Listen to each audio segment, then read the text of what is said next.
very good evening and welcome to the news tonight here on Sabha TV. I'm Tracy Shilshi, and in the next 30 minutes I'll be getting you the day's top stories. Of course, leading it is that exciting evening, that exciting match that we just saw, of course, of the women's singles final of badmintons in Rio. We'll get you all the details of that in a bit and all the other top stories, but first the headlines.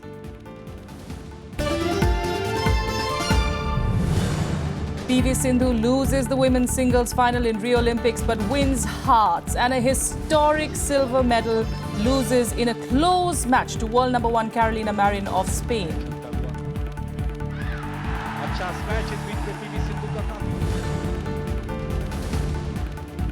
Disappointment for Narsingh Yadav after the Court of Arbitration for Sports hands him a 4-year ban in a dope scandal.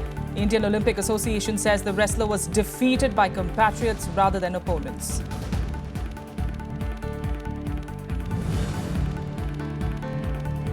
Former Afghanistan President Hamid Karzai endorses Prime Minister Narendra Modi's remarks on Balochistan, cautions people of Kashmir against falling victim to Pakistan's nefarious designs.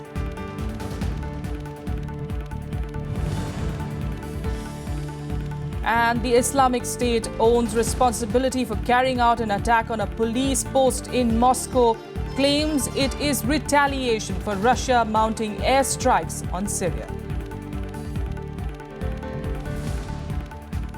The top story this evening: in a heartbreak for Indian shuttler PV Sindhu, she lost to world number 1 Carolina Marin of Spain. Sindhu took the tight first set 21-19. She was trailing 16-19 but came back strongly to take the next 5 points and the set. In the second set, though, Marin dominated the play, took the set comfortably at 21-12. The match then went to the wire in the third set, with both players engaged in a neck-to-neck fight. However, Marin opened up the lead after the break to take the final set 21-15. Despite this loss, it was a historic moment for India as Sindhu became the first woman ever to win a silver medal. So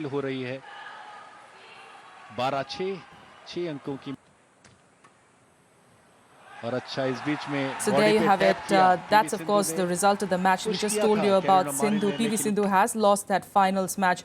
And what a match it was. From the very start, she was, of course, she was perhaps the underdog, considering that she was taking on world number 1 Carolina Marin. And she, of course, has been in an absolutely wonderful form the entire Olympics so far. But eventually she too coming down there, of course, and being defeated by Marin.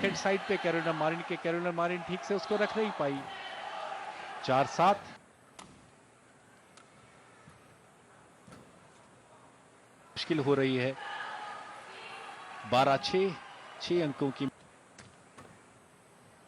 और अच्छा इस बीच में body पे tap किया PV Sindhu ने push किया था Carolina Marin ने लेकिन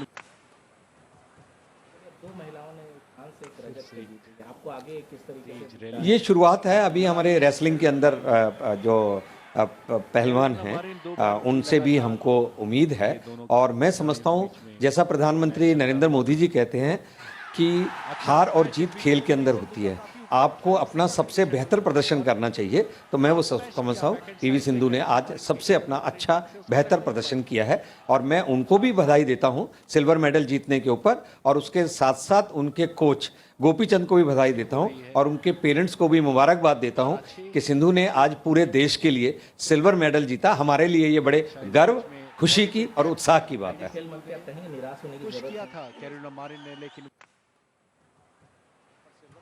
जीतना पूरे वर्ल्ड के अंदर, वो भी ओलंपिक के अंदर, कोई कम नहीं होता और मैं समझता हूँ कि पीवी सिंधु हमारे देश के लिए ओलंपिक में पहली महिला है जिसने सिल्वर मेडल जीता है।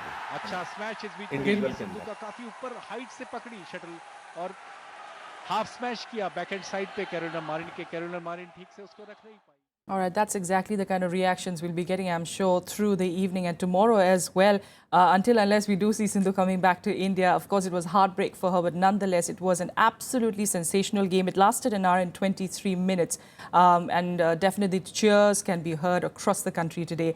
But then it was heartbreak for medal hopeful grappler Narsingh Yadav. After WADA's appeal against his participation in the Rio Games, the Court of Arbitration for Sport has banned him for 4 years. The IOA says that it was not able to convince the CAS panel that Yadav was a victim of sabotage and conspiracy. Wrestler Narsingh Yadav's dreams of taking part at the ongoing Rio Olympics and bringing home a medal came to a crashing end Thursday night. The Court of Arbitration for Sport imposed a 4-year ban on Yadav after the World Anti-Doping Agency appealed against his participation. Devastated by the verdict, Yadav said he will now do everything to prove his innocence. In a statement, he said, and I quote, "To say that I am devastated at the decision of Court of Arbitration for Sport would be putting it mildly. I've gone through so much over the last 2 months off the mat, but the thought of fighting for the glory of the nation at the Games had kept me going. My dream of competing and winning the country a medal at the Rio Olympics had been cruelly snatched away from me 12 hours before my first bout. But now I will do everything it takes to prove my innocence. It's all I have left to fight for." Unquote. The Wrestling Federation of India also conceded that it was unable to convince the Court of Arbitration for Sports panel that Narsingh Yadav was a victim of conspiracy and sabotage. I think it's a very sad day for Narsingh Yadav, but I think as far as the law is concerned, WADA has upheld the law, because any athlete who has been found to be doping, the law is very, very clear that he would only get the benefit of sabotage unless and until he proves it. I think in Narsingh's matter, the evidence which was led by him, his own affidavits and other documents which he had relied upon, didn't really help his case at all, and I think the verdict is as expected. Narasimha Yadav का तो जो होना था हो गया, लेकिन हिंदुस्तान में अब किसी खिलाड़ी के साथ ऐसा ना हो, इसलिए ज़रूरी है कि इसकी जांच कराई जाए और इस नेक्सस को तोड़ा जाए और जो इसका अपराधी है, जो दोषी है, उस व्यक्ति को बेनकाब किया जाए। Family members of the grappler were left heartbroken. सरकार ने रोक लगा दिए हैं, तो क्यों रोक लगा दिए? मेरे बेटा के लड़ने तो गोल्ड मेडल जीत करके आएंगे। आज खेलने का है तो आज ऐसे आप एक पे करते हैं, तो इतना दिन से तैयारी करते हैं 4 साल से, तो इसमें बड़ी दुख की बात है। The verdict marked a painful end to the entire doping controversy that started with Narsingh Yadav failing a dope test on the 25th of June. The wrestler alleged that he was a victim of sabotage, and after a thorough inquiry, the National Anti-Doping Agency found him not guilty and cleared him for the Rio Games. Bureau Report, Rajya Sabha TV. And let's talk about the Rio Games. Overall, in Usain Bolt of Jamaica came one step closer to achieving a triple in Olympics. A combination of the 100 meters, 200 meters and the 4x100 meters relay. On Thursday, he won his 3rd consecutive gold in the 200 meters event. At the age of 29, Bolt is now the oldest Olympic gold medalist in the men's 200 meters, taking him to 8 gold medals. Let's take a look at all the action that unfolded in Rio in the last 24 hours. Usain Bolt once again demonstrated why he is called the greatest athlete of all time as he powered his way to gold in the men's 200 meter for the 3rd time in a row in Olympics. The Jamaican ran 19.78 seconds to come home ahead of Canada's Andre de Grasse and Francis Christophe Lemaitre, keeping alive his hopes of an unprecedented treble-treble. Bolt, who now has 8 Olympics gold, is aiming to match his achievement of claiming gold in the 100 meters, 200 meters and 4x100 meters relay at both Beijing and London Games. I'm trying to build one of the greatest. You know what I mean? As I said, I want to be amongst the great. Muhammad Ali, Pele and all these guys. This is what I aim for. Hopefully after these Olympics, I'll be in that bracket. In the 400 meters hurdles, Dalilah Muhammad led from the start to finish to take the Olympic gold and complete a US double in the women's and men's events. America also took gold in the shot put as Ryan Krauser broke the Olympic record to take gold in his first major competition. The 23-year-old set the record with a throw of 22.52 meters. Meanwhile, defending champions the United States reached the women's Olympic 4x100 meter relay final at the 2nd attempt after dropping the baton in their heat. The Americans ran on their own in the Olympic Stadium after successfully arguing they were obstructed in the first race earlier on Thursday. They ran 41.77 seconds to beat the time set by 8th fastest China. In Taekwondo, Jordan's Ahmed Abu Ghosh won his country's first Olympic medal after defeating Russia's Alexei Denisenko in the finals of the men's 68 kg category. In the women's section, Great Britain's Jade Jones retained her Olympics title as she defeated Spain's Eva Calvo Gomez in a dramatic final.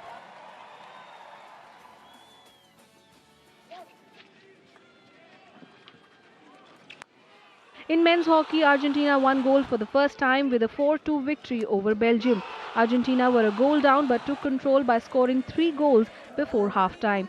Germany won the bronze medal with a 4-3 penalty shootout win over the Netherlands after the match ended 1-1. Hosts Brazil took beach volleyball gold in front of a frenzy home crowd as Alison Cerruti and Bruno Schmidt defeated Italy 2-0 to win the nation's first gold in the sport in 12 years. In the overall medals tally on day 13th, the United States maintains the lead with 100 medals that includes 35 gold, 33 silver and 32 bronze. Britain stands at the second spot with 22 golds, while China retains the third spot with 58 medals that includes 20 gold, 16 silver and 22 bronze. Bureau Report, Rajya Sabha TV.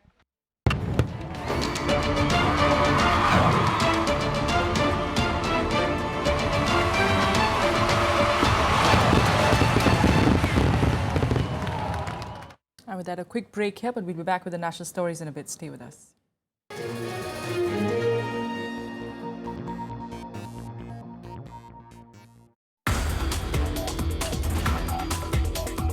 What you think are our major challenges in terms of higher education? Major challenge is improper recognition of what an education costs. I feel that the government is not investing enough in higher education. A lot of our problems can be addressed very effectively by science. I think a career in science is a tremendous privilege to have. Watch Eureka with Professor Ram Ramaswamy, President, Indian Academy of Sciences, only on Rajya Sabha TV.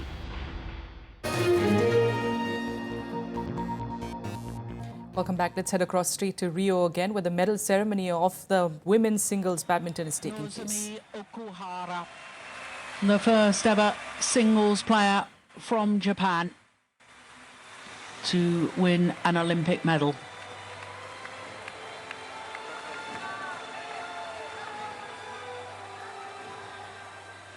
The medal presented by Juan Antonio Samaranch, and the memento by Mr. David Cabello, executive board member of the BWF.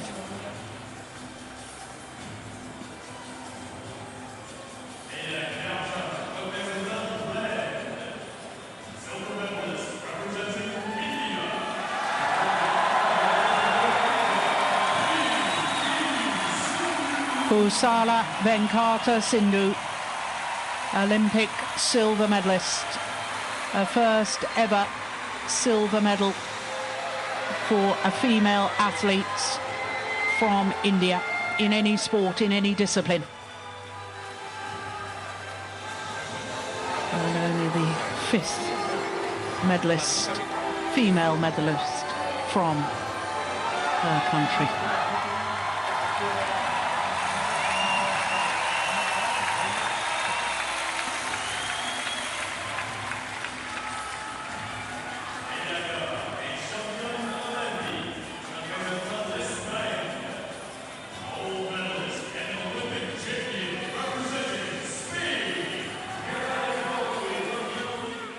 Marin, the way she has played today, and we agree to it. However, we will try to compensate it with our performance and our regular practice in the coming years. Of course, sir, it's a proud moment for the country. Silver medal, she's coming back. What are the celebration plans now, sir? How the celebrations will be discussed and accordingly will be planned. Right now, we are not in a position to explain exactly. How do you feel? What do you Next time. आपको लगा कि वो हार के भी जीत गई? Yeah, she definitely won the hearts of all Indians. She is the youngest women player to win silver medal. So we are happy, but we congratulate Marin. She played extraordinary game today. So Sindhu, she played little dull. So. But did you speak to her today or yesterday? Morning we spoke to Sindhu, so she told she'll give her 100%. But every day we can't expect same way of game. So what did you say today morning? When you speak? She was okay. She told she'll give her 100%. Yeah, Lakshmi. First of all, hat tip of land India. She did a good job, but definitely today she's not up to the mark, I felt. But till yesterday, what she played, if she would have played that, she would have definitely won. But all said and done, silver medal, I think it's a proud moment to India. And I really appreciate coach's job and his parents' job and Gopichan Academy. Thank you. Also, we saw a lot of young children come here and see. Do you think now the new generation, like she's like an inspiration, a lot of young talent will come over to badminton? Definitely, there are a lot of youngsters who will come up, and definitely in the next coming years, they will be there in the Olympics, and maybe next time we'll go for gold. Hyderabad is the badminton hub now. Definitely, Hyderabad is the badminton hub, and it's going to stay like this forever. What do you have to tell all Indians who are proud of Sindhu?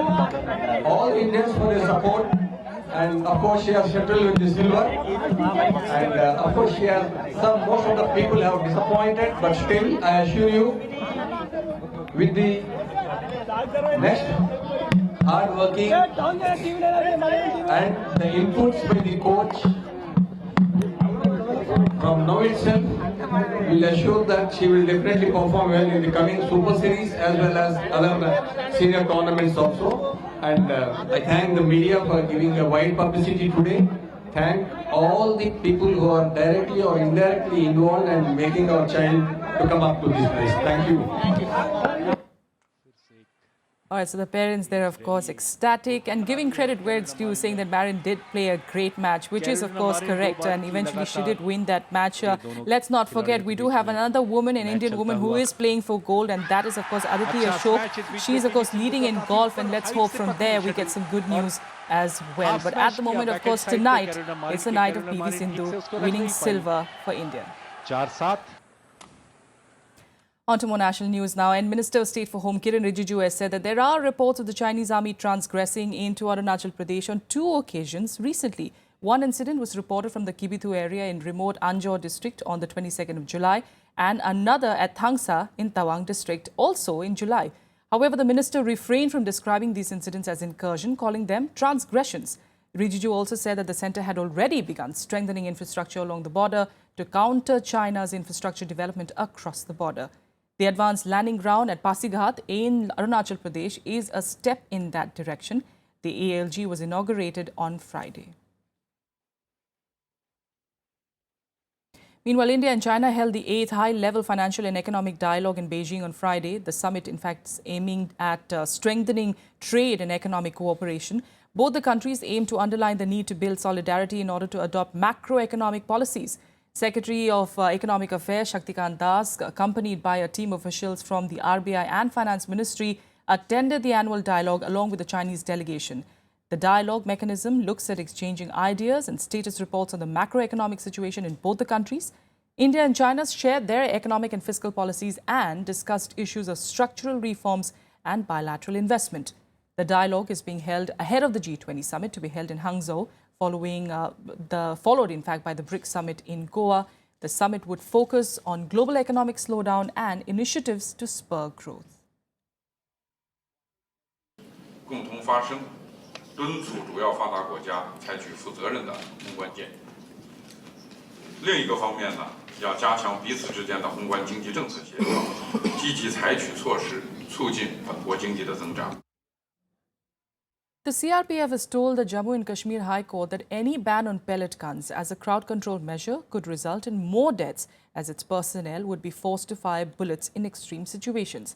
The paramilitary force submitted the affidavit in response to a PIL seeking a ban on the use of pellet guns as a means of crowd control in the valley. While the CRPF and BSF submitted their replies, the state government is yet to file its response to the PIL filed by the Kashmir High Court Bar Association. The case is listed for hearing on Saturday. Meanwhile, militants attacked a BSF camp in Karna area of Kupwara district on Friday, injuring 3 security personnel and triggering a gunfight. The camp targeted by militants' houses and ammunition depot. As the gunfight was on, reinforcements were rushed in to neutralize the militants. Curfew remained in force in several districts of Kashmir today as well in the wake of increasing militant attacks, and the separatists called for a march in the valley. The DMK today moved the Madras High Court, challenging the suspension of its MLAs by the Tamil Nadu Assembly Speaker. Seeking an urgent hearing, the party demanded quashing of Section 121 of the Tamil Nadu Legislative Assembly rules. The High Court bench has asked the DMK to file an affidavit that could be taken up for hearing in usual course. Meanwhile, the suspended MLAs continue to protest outside the assembly today as well. They also held a mock assembly session with DMK Deputy Leader Darai Murugan functioning as a speaker and leader of the opposition, MK Stalin, occupying the Chief Minister's chair. All DMK MLAs present in the assembly on Wednesday were suspended for a week by the Speaker P. Dhanapal following charges of causing disruptions in the House. Former President of Afghanistan, Hamid Karzai, has come out strongly in support of Prime Minister Narendra Modi's stand on Balochistan. In an interview to Rajya Sabha TV, Karzai cautioned the people of Jammu and Kashmir not to be swayed by Pakistan. He also said that Pakistan is misusing them for its own narrow strategic objectives. You can watch the entire interview at 12 noon and 5 p.m. tomorrow. Afghanistan's former president Hamid Karzai feels that Pakistan, after exploiting the sentiments of people in Afghanistan, is now playing the same tricks with the people of Kashmir. On a personal visit to India, Karzai spoke exclusively to Rajya Sabha TV on issues related to India, Pakistan and Afghanistan. He said peace is eluding Afghanistan only because of Pakistan's strategic designs. Karzai also told the people of Kashmir to defeat the designs of Pakistan and integrate with India. I will tell our Kashmiri brothers this, that Afghanistan also was helped in the same way. But then we saw that help began to work against us, began to cause us suffering, began to cause us damage, began to cause us the loss of our country and our lives in a very disastrous way. So I hope they would understand. I hope they will not disturb their own peace, their own lives, and live with their own brothers in India peacefully and in harmony. Having been president of Afghanistan for 2 terms, Karzai accepted that his efforts to establish peace with Pakistan had not yielded results. Endorsing the remarks of Prime Minister Narendra Modi, he said the people of Balochistan are suffering the atrocities inflicted on them by the Pakistani army. Akhilesh Suman's report for Rajya Sabha TV. All right, now the Islamic State today released a video claiming responsibility for carrying out an attack on a traffic police post outside Moscow in which both attackers were killed. The terrorist group called it revenge for Russia's aerial bombing campaign in Syria that escalated earlier this week. The terror group Islamic State on Friday claimed responsibility for an attack on a traffic police post outside Moscow on Wednesday. Both attackers were killed in the attack that the Islamic State termed as revenge for Russia's aerial bombing campaign in Syria. Мы мجاهدي إسلامского государства находимся под баятом Абу Бакр аль-Багдadi аль-Курайши и вышли на этот путь, на путь джихада по приказу нашего амира. Иншаллах. The militant group made the claim via the Amaq news agency and released a video in which the attackers said they wanted to take revenge for Russia killing Muslims in the Middle East. Мы находимся в Москве по приказу нашего амира, нашего халифа Абу Бакр аль-Багдади, который приказал нам делать все, что в наших силах. Russia is bombing militants in Syria since last September as part of a military campaign in support of President Bashar al-Assad. On Wednesday, it used an Iranian airbase to launch airstrikes in Syria for a second day running. It rejected US suggestions that its cooperation with Tehran might violate a UN resolution. Никаких поводов подозревать Россию в нарушении резолюции 2231 не имеется. Согласно этой резолюции, необходимо согласовывать с Советом Безопасности ООН поставку, продажу и передачу. Russia's defense ministry said Sukhoi 34 fighter bombers flying from Iran's Hamadan air base struck Islamic State targets in Syria's Deir al-Zor province, destroying 2 command posts and killing more than 150 militants. Боевые самолеты с согласия Ирана используются российскими воздушно-космическими силами для участия в антитеррористической операции на территории Сирийской Арабской Республики по просьбе законного сирийского руководства. Washington called the move unfortunate and said on Tuesday it was looking into whether Russia's move had violated UN Security Council Resolution 2231, which prohibits the supply, sale and transfer of combat aircraft to Iran. Russia's use of the Iranian airbase comes amid intense fighting for the Syrian city of Aleppo, where rebels are battling Syrian government forces backed by the Russian military. Bureau Report, Rajya Sabha TV. And now let's take you through some more international news updates in Global Buzz. Volunteers aboard a Spanish humanitarian aid vessel rescued dozens of migrants from small dinghies off the Libyan coast on Thursday, including one boat that was sinking. The migrants, which included many children, came mainly from Syria or Bangladesh and were found floating in an area of the Mediterranean. Hundreds are fleeing a northern Iraqi town controlled by the Islamic State ahead of a planned assault that could be key to retaking the militant stronghold of Mosul. Prime Minister Haider al-Abadi has pledged to recapture Mosul, which is the stronghold of the Islamic State by the end of 2016, more than 2 years after it fell to the militants.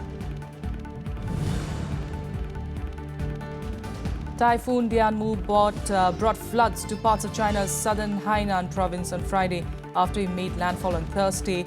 More than 40,000 residents across the province were evacuated before the typhoon hit on Thursday. Rescuers in Danzhou city carried out further evacuations amid rising floodwaters. And that's all we have for you on the news tonight. Thank you so much for joining us.